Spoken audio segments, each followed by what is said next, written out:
In life, we either all win or we all lose.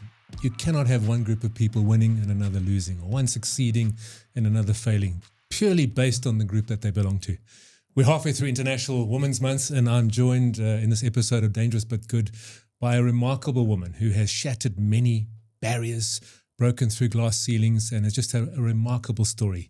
Asnath Mahapa is the first black African female commercial pilot in South Africa. She hails from a village in Limpopo.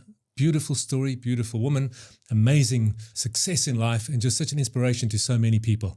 Asnath, so good to have you here. I've been looking forward to this conversation for a long time, and it's quite relevant. International Women's Month. Eh? Yeah, Thank you for having me. It's great to have you on board. I mean, I think the first question to ask is, and we're going to get into all the obstacles and the barriers. You know, I think turbulence is an easy one for you in the air because of what the turbulence you've had in your career. Yeah. But what did it take for you to get to where you are now? I think grit. Greed. Grit. What is it? Grit. Grit. Grit. Yeah. But I think it's more about being intentional. Right. Knowing what you want. Knowing what you want.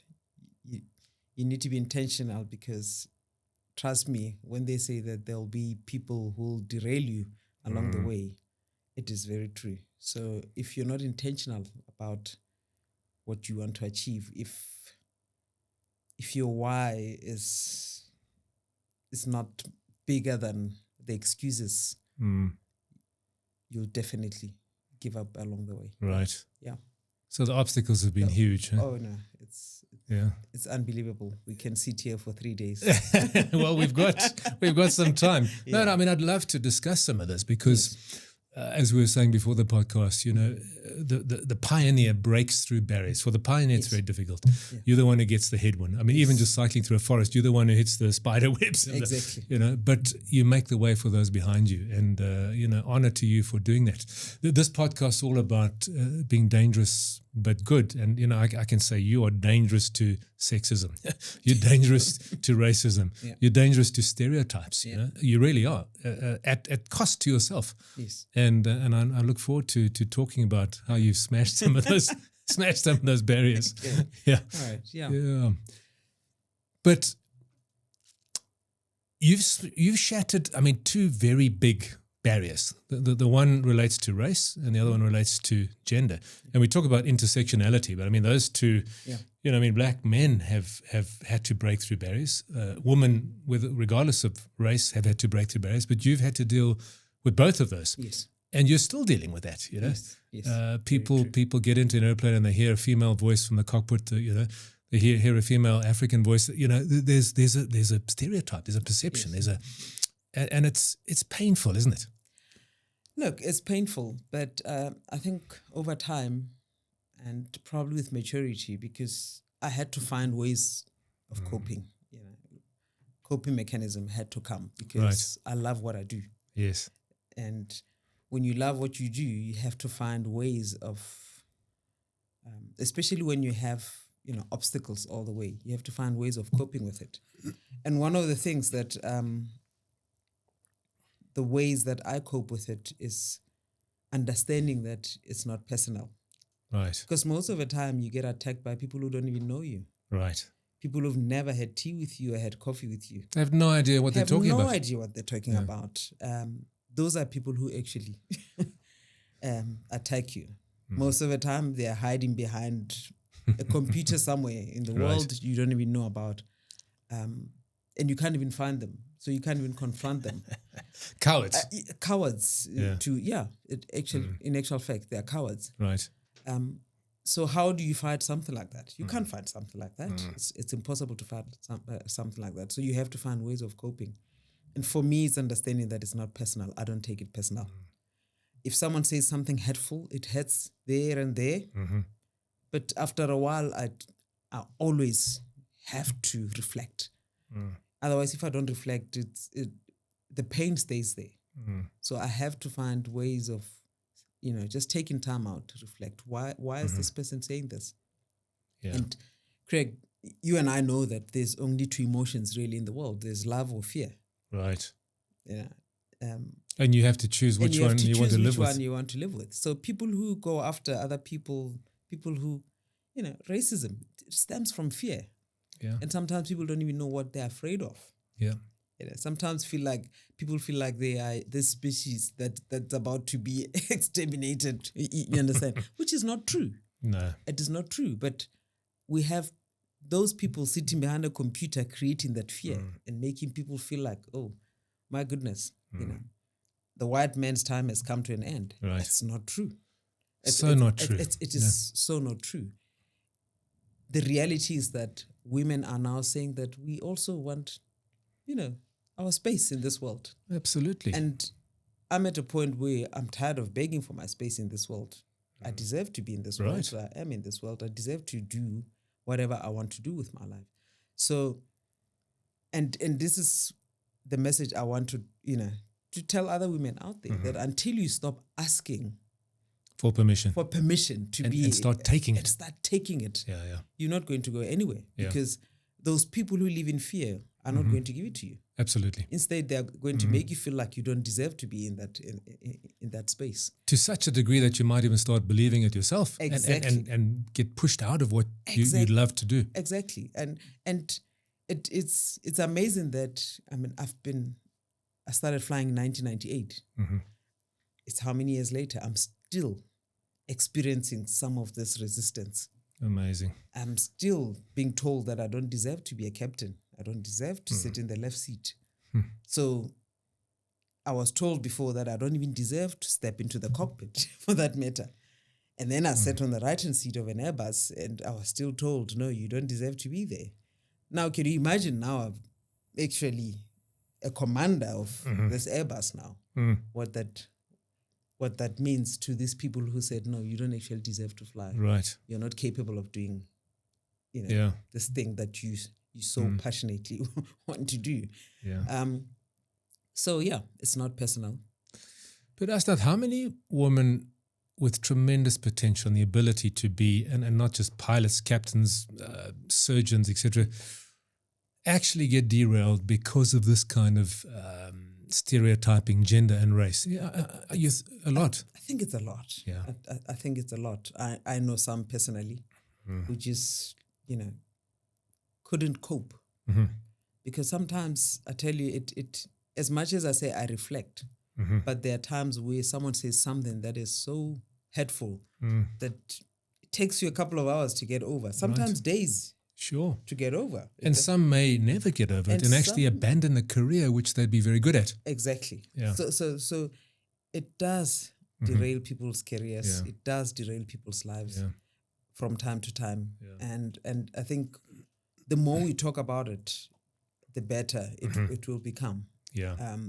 The more we make people aware that there is nobody who feels love inside and show hatred outside. Right. And once you realize that, that I cannot be ugly outside if I'm feeling love inside. Right. The two don't go together. No. It's that's the reality. Yeah. So if someone says something ugly and you know it's not true, just understand that person there's pain, there's something they're dealing with within themselves. And they've been doing this for so long that they don't realize that they're dealing with pain. I was watching I like watching motivational videos and this taxi driver in New York, he picks up a passenger, and along the way someone brakes without realizing that the traffic light was red. He brakes in front of them and he almost hits him from behind. But the same person gets out of the car and starts swearing at the taxi driver. You almost hit me. He goes on and on and on, and the taxi driver just waves at him. So the passenger says, but why did you just wave at him and stay calm? How did you do that? He says, no, human beings are like garbage trucks. They collect garbage all the time, and they let it fill up, and at some stage they need to dump it. And you might just become that person. The dumping spot. It's the dumping spot. You might just become the dumping spot. So if you realize that you're just the dumping spot for that day, right, But, that takes a tremendous amount of maturity and a tremendous amount of self-belief. I mean, for you to push through stereotypical words thrown at you, you can't do it. You're inferior, you're less than, and how can you as a woman? Or it takes a lot of courage, a lot of grit, a lot of belief in self to push through that. Yeah, I mean, and what I love about you as an individual, I mean, we've known each other for many years, is the fact that you do this with such grace. I mean, there's no anger, there's no bitterness, there's no, you do this with grace. You've fought these barriers, you've broken through these, and you do it with humility and with tenderness and kindness, but with an uncompromising, I'm going to make this happen no matter what, Yes. And I mean, I think, I'd love for many, many young women who aspire to the kind of thing you've achieved, not necessarily just in a piloting career, but in any other career, to take a feather from your cap and say, well, this is how you do it, Don't take it personally. Believe in yourself. Have a goal. Be intentional. Do not allow anyone to derail you or to tell you lies about yourself just because you're a woman or you're black or whatever the case may be. Yeah, because it's unfortunately, it's never going to stop. I mean, we always thought, I think, especially as South Africans, I'm going to come back home now. I'm going to turn it back home. When 94 came, a lot of us believed that this thing called racism was over. Yeah. It was the end of it. And we call ourselves this rainbow nation. Mm-hmm. But within this rainbow nation, there were certain things that I believe were not dealt with. Healing, for example, never happened. Healing never took place. We expected to move from this era to another era without, cleaning up. Yeah, dealing with the deep woundedness. Woundedness. People are still wounded, and unfortunately, those who are wounded, some of them are bringing up children. What do? You transfer absolutely the pain to your children. How is it that we're sitting more than 30 years later and you have a 25-year-old who's racist? Yeah. Where does it come from? Absolutely. The previous generation. The previous generation has now transferred all of the pain to this 25-year-old who doesn't even know why he's feeling the way he's feeling or she's feeling the way that she's feeling. Yeah. We're having high school kids talking about racism 30 years down the line. And it goes back to that. For me, there was never healing that took place. We never actually dealt with the elephant in the room. Yeah. We just thought by just saying apartheid is over, then it means everything is okay. No, it's not okay. And I try in our home, to teach, our little girl that when someone does this to you, you need to separate it. Understand that they're feeling pain inside. Right. In actual fact, maybe just bless them and just walk away. That's what I teach her. That's what I tell her to do. Yeah. And I hope she'll take that forward to understand that when someone is hurting you, they're hurting themselves. Right. But for me, the question is, how do we go back and start healing? Because until we do that, we remain in this country with a lot of unresolved pain. People are very angry, and it's pain. It's not actually normal anger. It's actually pain. Yeah, it comes out of pain, and the only way to fix that is to heal that pain. Exactly. Yeah. But I mean, it takes pioneers such as yourself to lead the way in that, not just in success, but the more subtle form of success, which is the attitude of love, forgiveness, not taking it personally. I mean, that's much harder, Yeah. I mean, you've achieved two things. You've achieved captain status as a pilot. That's technical. And that's skill. That's ability and experience. And, but the other thing you've achieved is the ability emotionally to rise above the pettiness, rise above the hate and the anger and the stereotypes and to model the way. And I'm sure you've won many people over, I hope so. I'm sure you have. I mean, we were talking earlier and you told the story about when you were in training with a white co-pilot and they came out of it and he said to you, I've never had such hard training in my life. Yes. And the reason was because the trainer saw you as someone who they didn't want to push through. How could this black woman be an equally good pilot? And so they push you even harder. Yes. I mean, that's a more subtle form of discrimination, sexism that you've had to deal with. And sometimes you can't even prove it. I can talk to you about it. Yeah. I can talk to my superiors about it. Yeah. They will pick up that this is what's happening. Yeah. But they can't really, Yeah, it's subtle. it is unconscious bias in some ways. Unconscious. Yeah. Look, I must say, change is there. Yeah. There is change. It is happening. And for the first time, I think, since I started my career, we have a voice. You can speak up. If you feel you've been treated unfairly, you can actually speak up. Yeah. We're allowed to do that. But I mean, this other lady, we were flying together before I became a captain. And the white woman, she was a captain. And she was treated unfairly. But because she was a woman. yes. And it was funny because the two of us were flying and we were talking about this, but she got so angry that she completely lost it. But to see her stand up and actually address what was happening, for me, that was a breath of fresh air. Fantastic. For the first time, we were actually able to just stand up and say, no, call Fantastic. it what it is. Call it what it is. This is not right. This what is it is. blatant sexism, and I'm not going to deal with it. I'm not going to deal with it. And we have the right to. I have the right to say, I don't want Craig training me anymore. Right. Fortunately, we've been given those rights now to say, no. If this guy is going to continue behaving this way, I'm sorry, you cannot train me. So we're slowly edging towards an environment of equal opportunity. Yeah. Slowly. But it's going to take a while. I mean, I want to play you a little clip here, 2 clips, and get your reaction to it. I mean, they're quite amusing. Well, they're sad and amusing. Look at this one here.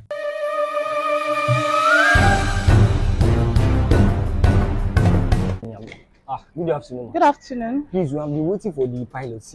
I'm the pilot for your flight today. You didn't want me. You are the what? I'm the pilot. I'll be flying you to your destination. Female pilot.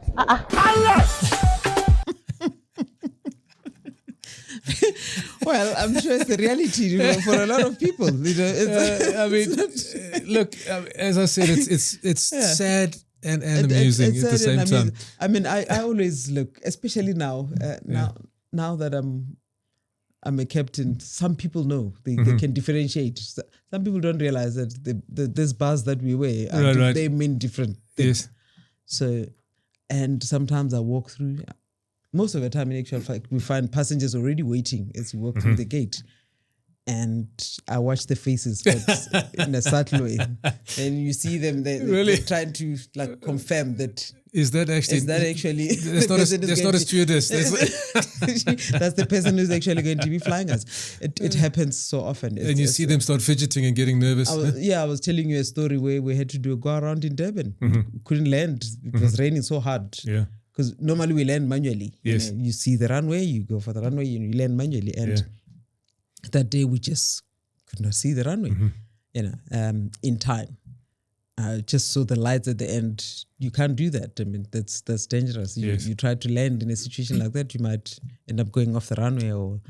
So I decided, no, we're going to do an auto land. We come back, we do an auto land. And we did an auto land, and after parking the aircraft, the senior cabin crew came to the flight deck and said, "Skipper, people want to see you. People want to know," because they saw me walking through. So now they want to confirm that, this African woman actually managed to. is the one who got us safe on the ground. And I was getting all, thank you, as people were leaving. So, for me, it's amusing now. It's not, as I said, I don't take it personal. It's just, it's amusing. And sometimes when that happens and you go through turbulence and you do a good landing and people are like, okay, so, I think slowly we'll Well, I mean, you've won those people over. They've now seen you do it. Yes. And now the next time they see an African woman pilot, they'll be relaxed because they know that the stereotype will have been broken. Exactly. Because one thing people forget is that, flying is, I remember one training captain years ago said he disagreed. When people ask you, is flying dangerous? Don't say no. It is dangerous. Yeah. If you mess up, people die. Exactly. Hence, there's so many safety protocols. around flying itself. Otherwise, we wouldn't need to deal with all this, safety all the time. We talk about safety all the time. So because of that, people need to realize that there is no company that will put me in the flight deck if they don't trust me enough to actually do their job. Yeah. The amount of training we go through to get to where I am today is... But it's not just technical, it's psychological. It's the whole thing. It's the whole thing. And every 6 months I have to do this training. For as long as I'm a commercial pilot, right.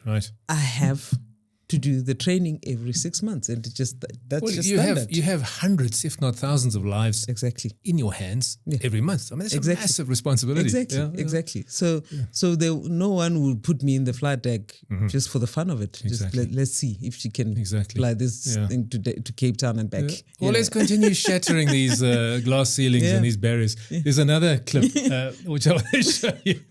I'm so grateful that you laugh at this. After this clip, I want to talk about the pain, because there's real pain. This is funny, but it's also painful. This is another clip. You got the Ambien? It's a 2-hour flight.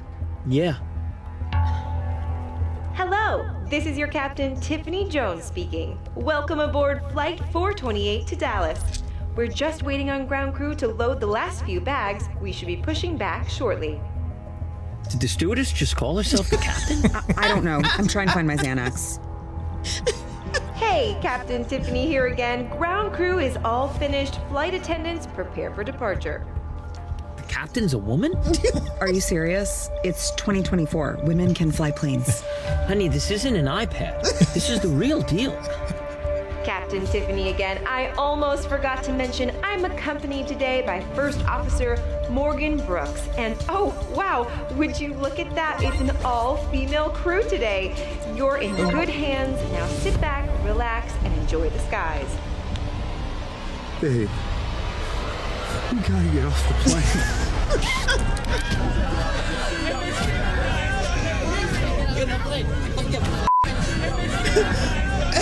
Will you relax? They're professionals. Yeah, so is Amelia Earhart. I mean that's just the reality. We laugh about it. I mean, just yesterday, I was flying. The first officer I was flying with is a white guy, and a lot of experience behind him. And you were his captain. Yes, but a very cool person. Yeah. So we were taking over this aircraft, but the aircraft had issues. There was smoke coming out of it after the engine start, but they couldn't tell what it was about. So we get to work. He says to me, "I don't think we're taking this aircraft." I said, "Oh, okay." Because when we get to work, we have to make sure that the aircraft is serviceable to fly. So engineers, every single time we land, an engineer comes on board to check that the aircraft is, and walk around and make sure that it's fine. So I said, "Why?" He says, no, I just came with this aircraft. I was a passenger on it, and smoke came out after start. I said, "Oh, that doesn't sound good." Then we start discussing this whole issue. So we then call engineering. Say, "Are you aware of this?" They were not aware of it as yet. They had not gone to the aircraft as yet. Then I said, "Is there a spare aircraft that we can take?" They said, "Yeah, it's there, but it doesn't have a weather radar. So with summer like this, you can't fly. We're not actually allowed to fly without weather radar." But we checked the weather in the morning, and we said, "No, the weather right now is good until around 4 in the afternoon. So we can actually go to P and back, quickly go to P and back. It's not an issue." But something happened, and they decided, no, we're not taking that aircraft. They're keeping this one that is problematic. They'll check it. And so they called me and they said, no, it's been sorted. It's signed out, because you can sign it out on what we call MEL, minimum equipment list. So these are the standards. So if an aircraft, for example, if one fuel pump is not working, but you've got a second fuel pump that is working, you can go. But it needs to be recorded that this is what's happening and how long. Some of them is 3 days, it must be changed. Some is 10 days, some is 120 days, but it differs. So we look at each other. I'm like, okay, let's go to the aircraft and just find out what's happening. We get to the aircraft, and there's an engineer, but it's an old white guy sitting in there. So the first officer explains to him, this is what he saw when they started the engine. And the engineer's like, that doesn't sound right. He couldn't capture the whole story from the book. That doesn't sound right. So the first officer says, imagine we start this engine and it starts smoking. Can you imagine the news? A black female captain took an aircraft that was not serviceable but now I understood him. We start laughing. The two of us, we start laughing. It's the realities. He knows me and he knows it would be headlines. It would be headlines. This engineer didn't know where to look. He was this is an old white guy. So right. he's like, oh Awkward. my goodness. He doesn't know whether to comment or not to. He says, no, I'm not going to say anything. But anyway, you're not taking this aircraft. so that aircraft was like, no, you're not taking this aircraft based on that. Right. But yeah, I'm at that stage. Yeah. There's certain things that I understand where they're coming from. Right. It's part of life, but we just keep moving forward because our daughters, need you to do that. Need us to do that. To pave the way. To pave the way, because 10, 15 years down the line, she wants to do something. And, absolutely. And if she can't do it, she'll be like, but my mom, aunts, your friends, what were you guys doing? Why are we still going through, things like this? Well, Rosa Parks. Exactly. I mean, there you have a very courageous black woman sitting where she was supposed to sit. And it sparked a revolution. Exactly. And now it's completely different. It's completely different. And it's beautiful. Yeah. It needs that. It needs that. Unfortunately, it needs that and a bit of humor in it, because if you take it seriously all the time, then it just becomes heavy on you. And that's what happens. It becomes really heavy. Well, I mean, the sad response is to allow it to derail you from your God-given potential and ability and destiny. Yeah. And the second sad thing would be to be angry and bitter and actually perpetuate, wouldn't it? Exactly. In other words, give power to the people who don't deserve power. When you're angry, you're giving power to the person who's making. They don't care. They don't care, and it derails you as well, doesn't it? So to rise above it. Yeah, if you don't rise above it. And I've seen it. We've seen it. There's with women, and unfortunately, it's a few women who do it. And I think it's from pain as well. They get to the top, and they start practicing certain things that, they start doing things that they never approved of when they were still climbing the ladder. They start behaving like the enemy. They start behaving like the enemy, and we see it quite often. But again, it's that being conscious of what is happening around you. When people inflict pain, how do you receive it? If you don't understand that, it's not personal. I'll give you an example. Growing up, I don't think it's happening now, but in the old days, so in our culture, you get married. When you get married, you get to your in-laws. Your mother-in-law expects you to behave in a certain way, but sometimes in an abusive way. Like she becomes almost abusive towards you. But if you look back, her mother-in-law treated her like that. But because of pain that she never dealt with and understood that her mother-in-law was in pain, she perpetuated the same, and just kept going until we realized that I don't actually want. Why do I want to treat another woman the way I didn't want to be treated? Well, that's powerful. I mean, you're talking about breaking cycles, breaking generational cycles. And I think that's what you were talking about in South Africa too. We got to break a cycle of deep pain. You can't just brush it under the carpet. We can't. You can't just say, get over it, because you can't. You've got to work through it. You've got to work through it. Yeah. And I think that's why maybe the world is in such a mess. We're not dealing with real pain and real issues and real stereotypes that are damaging us. Yeah, we're not dealing with the root cause. We just putting a plaster and hope that that rotten wound heals itself. We look at it, we see a plaster, think, it's all okay, but it's not. And then we have to act like it's okay. Exactly. One of my very close friends, Cesar Molabatsi, he said he learned such a powerful lesson. He grew up under apartheid. He's quite a bit older than me and you, and he had an experience where he encountered on one night two men. One ran him over with a car and left him for dead. And another man picked him up, cancelled his Christmas Eve. He was a doctor and spent the entire night saving his life. Both were white Afrikaans men. And his conclusion was, you can never say they all are. No. And it's a powerful lesson, isn't it? You can never say they all are, you know? So you cannot judge a person by anything external. Exactly. Judge them by their character, by their nature, what they do. Exactly. Applies to women, race, ethnicity. Exactly. Yeah, I mean, you name it. Yeah. And that's a beautiful lesson. Yeah. And I think you've done that very successfully. Judge people by who they are, how they behave. Exactly. You know, that's it. Because there's no other way of doing it. No. Because we are human first, and most importantly, human. Yeah. Yes. What are some of the crazy experiences you've had in the cockpit? Without giving away some secrets. No.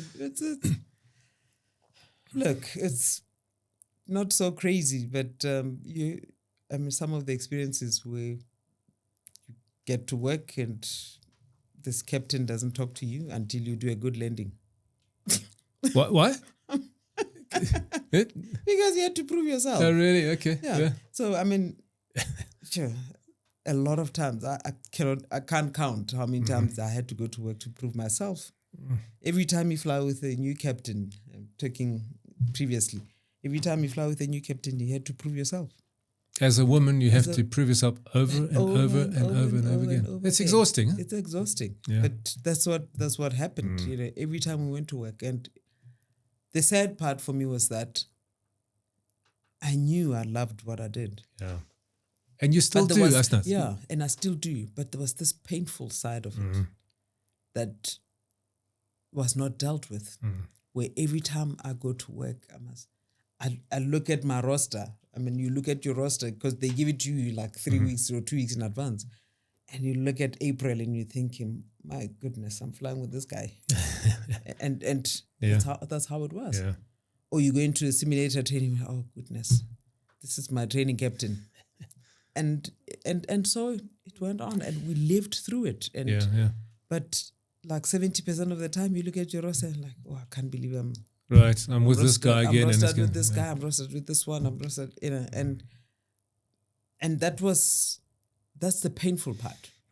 Because you love what you do, you know, you enjoy what you do. But someone is trying to say you don't deserve to be here every time. All you want is to be treated as an equal. I mean, when I started flying, I just wanted to fly. That's all. That's all I knew. That I just wanted to fly. That's all. And you know, I don't. You know, we have different beliefs. I'm not a Christian. I believe I'm a spiritual being. So you can call it God, spirit, whatever you want to call it. Sometimes when you're intentional about what you want, it's amazing how doors just open. Right. I'm diverting a little bit, but when I started flying, I started in Polokwane, and it was all well. I remember growing up in the village, we were protected from what was happening in the country. So racism was never on the cards. I didn't know racism. I had no idea what racism was. I went to a Catholic school where it was all African girls, but we had, you know, the nuns were coming from Italy at the time. Didn't we know where Italy was? But, you know, those days. Then I said I wanted to fly. My father refused flat out. No, you're not doing that. He had never flown himself, so what are you talking about? And I went to varsity for a year, and then we had an agreement that if I don't enjoy varsity, will you allow me to at least try this thing? And a year later, yes, I started flying. So I met this guy, and I was so happy that I got to fly him on an Airbus 320 because he started my very first flight in 1998, and I flew him, I think it was 2019. No, it must have been 2018. I was still in 320. I was not on the long haul yet. And this guy, while I was training, my training was it was not going smoothly. So I would fly today, it's Tuesday, then they'll tell me like for the next 10 days, there's no space, and then I'll fly after 10 days. And I didn't realize what was happening. Again, what is this young African woman Was it an doing attempt here? to sabotage you? Yes. Yeah. Because if I come back 10 days later, it's like starting all over again. Right. It's like you teach your child to drive a car. Okay, today we learning gear 1, gear 2, but I'll see you 2 weeks down the line. What do you think is going to happen 2 weeks down the line? You forget. She's forgotten. You're starting all over again. And he picked it up. white man. And he said to me, I think if you move to this school, things will go much he had your quicker back, for eh? you. For some reason. I didn't know this guy. Well, he obviously saw your So talent. exactly. A white man saying Yeah. to me, I think if you go to this particular school, you'll progress quite quickly. And I took his word, and I did. I called the school, ended up in PE.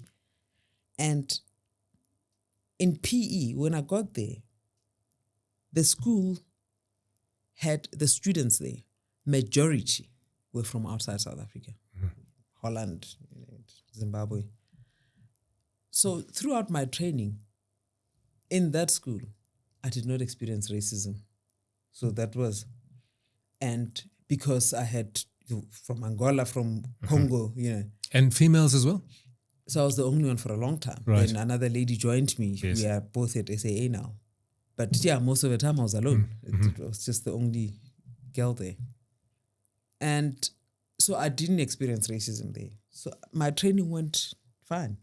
I excelled in my training. I mean, I remember even my test was, like it was an SAA training captain who did my test, and the report was excellent. Only after that, then I started experiencing racism. But it was also a shock because I didn't know what I was experiencing. It was not making sense. Yeah. I couldn't find a job. And when I found a job, I was told I couldn't fly. And it just became, you're very confused. But then again, while I was going through that, I was told, no, you can't fly, get fired. Then I ended up at 43 school in the Eastern Cape. And they assigned another, those days, it was mostly white men, and older white men. And after flying with me, he said to me, there's nothing wrong with your flying. I said, what are you talking about? He says, no. It's the men you want to sit next to that have a problem with you. Right. So he recognized that. He recognized racism. He said to me, 94 came. Right. And we sat down and there were agreements that, the black men must start flying. We didn't like it. He was saying that to me. We didn't like it. But we had to compromise somewhere. So we accepted the black men in the cockpit. And then after that, your government, he said this Your to me, government. your government said that we must start, introducing women. He said, we hated that. He said, but... I wonder which one he hated more, the black or the woman. Exactly. Huh? He says, we hated that. But we decided, okay, we can accept the white women. We know them, we're comfortable living with them under the same roof. So we can share. He says, we hate it. Don't think that we actually like them in there. We don't like it. We hate it. Yeah. But we accepted them. And he said, now you're coming here, and you're a black woman and you want to fly. He said to me, my girl, if you want to continue with this career, it's going to be one of the hardest things you're ever going to do in your life. So he prepared you for the way. Huh? And that for me actually was like, he fueled me. It was like I was running on empty. But he was doing it from the right heart, was he? I think so. Yeah.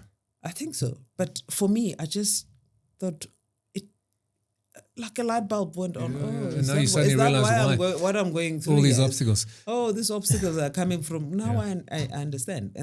And that just, for me, was just the fight. It was like I was running on empty, and all of a sudden this guy gives me 95. I'm going to make this happen. On a V8 engine. Bugger you, I'm going to make it happen. I'm going to make it happen. Yeah. This is probably a crazy question, maybe hard to answer. Which do you think was the more powerful force, the racism or the sexism?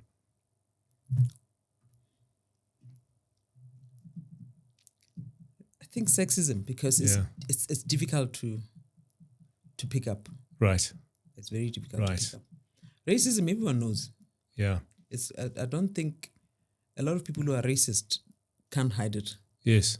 But sexism it's a difficult More one. subtle, huh? It's more subtle because you can sit here and the person is all polite and I've come across men like that, very well spoken but men. As a woman, they see you as inferior. As a woman, they see you as inferior, but the way they do it, some of them, look, I always say it's like an abusive husband or boyfriend. A lot of them, most of the time, are actually intelligent. They need to be intelligent because otherwise people will pick up that. Right. They hide it well. Huh? They hide it very well. Especially those who don't beat you. Yeah, more subtle, more verbal, more psychological. Psychological, and so it's the same thing with sexism. That's what I find. It doesn't always come out Right, patently and blatantly. No, Well, that's the worst kind. I mean, is. blatant abuse, it's so easy to pick up. Eh? Exactly. But the more subtle forms The of more abuse are very subtle hard. form of it to is come out, very yeah. hard to pick up. So Yeah. you'll have a person and these people will be saying, no, but he's a nice guy. So then it becomes difficult for me to say, no, he's how to explain that he's actually not. Right, right. It's a difficult And as you said one. earlier, there's no tangible proof.